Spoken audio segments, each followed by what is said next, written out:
सोमवार को विधानसभा सत्र के पहले दिन जसपुर से कांग्रेस विधायक आदेश चौहान ने अधिकारियों पर गंभीर आरोप लगाते हुए सत्र के दौरान ही आत्मदाह की चेतावनी दी थी।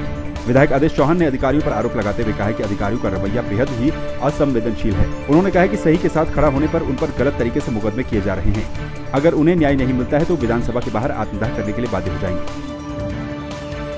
मुख्यमंत्री ने खुद घोषणा की थी कि सूदखोरों के खिलाफ एक अभियान चलाया जाएगा। किसानों ने पढ़ा और किसान मेरे पास आए, साहब हमारी ऐसे ऐसे जमीन बिकवा दी इन लोगों ने और ये प्रमाण है। तो मैंने कहा भाई हम तो एचएम के जाते हैं, मैंने लिखवाई एप्लीकेशन, मैं एचएम के पहुंच गया।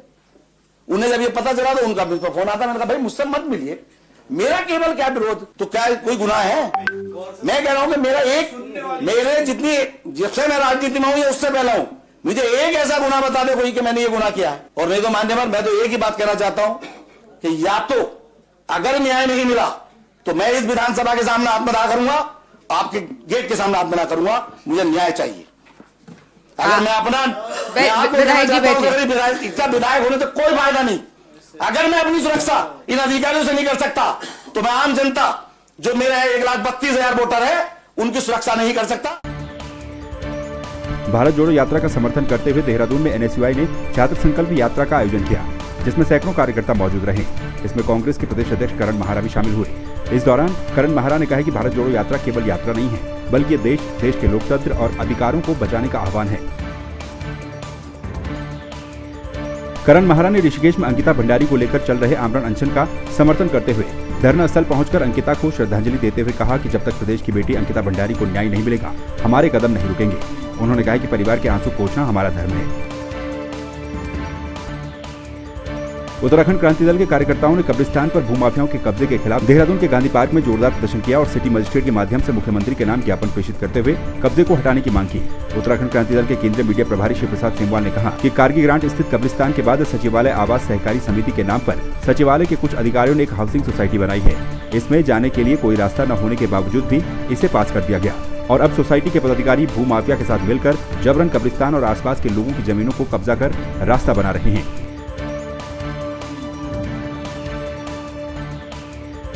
बागेश्वर जिले के कपकोट विकासखंड की ग्रामीण सड़कों की हालत बहुत ही खराब है। सरन बगर मोटर मार्ग पर एक साल में ही डामर उखड़ने से ग्रामीणों में खासी नाराजगी देखने को मिल रही है। आक्रोशित ग्रामीणों ने डीएम को ज्ञापन देकर डामरीकरण की जांच कराने और जल्द ही बदहाल सड़क को दुरुस्त करने की मांग की। ग्रामीणों का कहना है कि 2021 में हुआ डामरीकरण एक साल में ही उखड़ने लगा है, जिससे वाहन चालकों को भारी परेशानियों का सामना करना पड़ रहा है। मामले को लेकर डीएम ने जाँच कर कार्रवाई की बात भी कही है।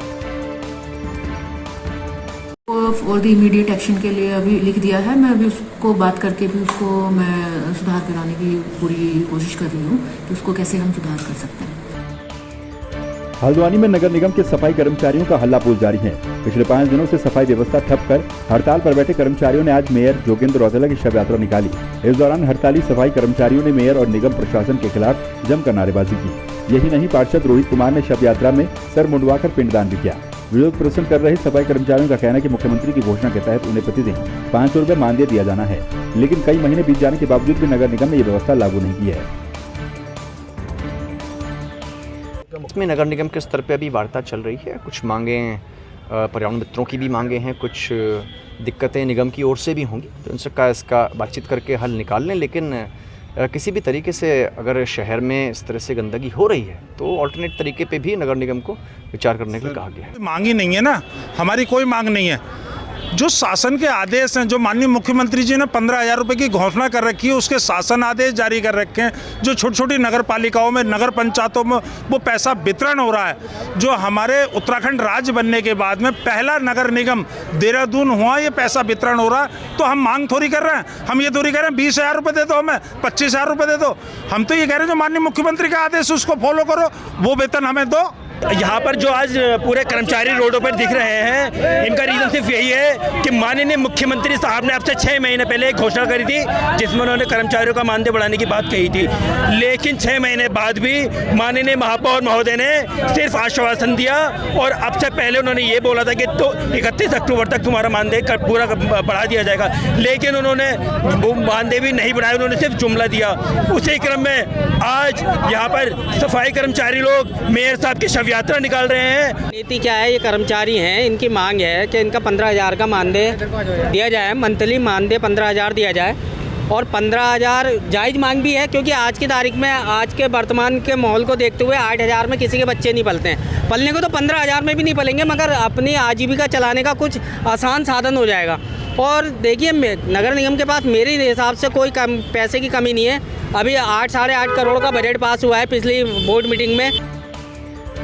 माध्यमिक अतिथि शिक्षक संघ ने देहरादून में प्रेस वार्ता करते हुए कहा है कि हर दूसरे महीने नियमित नियुक्ति पदोन्नति से अतिथि शिक्षक प्रभावित हो रहे हैं। उनका कहना है कि मुख्यमंत्री पुष्कर सिंह धामी के द्वारा कैबिनेट में अतिथि शिक्षकों के पदों को रिक्त नहीं मानने और उन्हें गृह जिलों में नियुक्ति देने के फैसले किए गए थे, लेकिन अभी तक इन फैसलों पर कोई शासन आदेश नहीं हुआ।